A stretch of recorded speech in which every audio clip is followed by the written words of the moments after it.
Hi everyone, it's Heidi with WTI, and this Comet Hobby sewing table was just the right fit for my little craft area.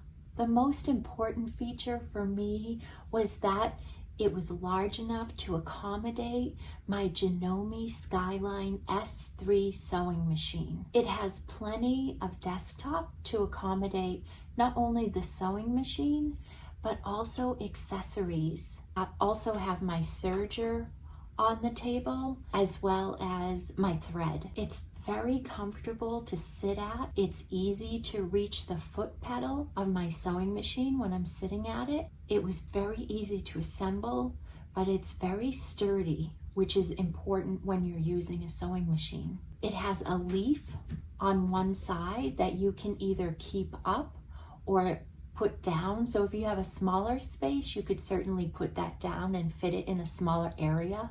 I like to keep it up so that I can keep my serger in that corner.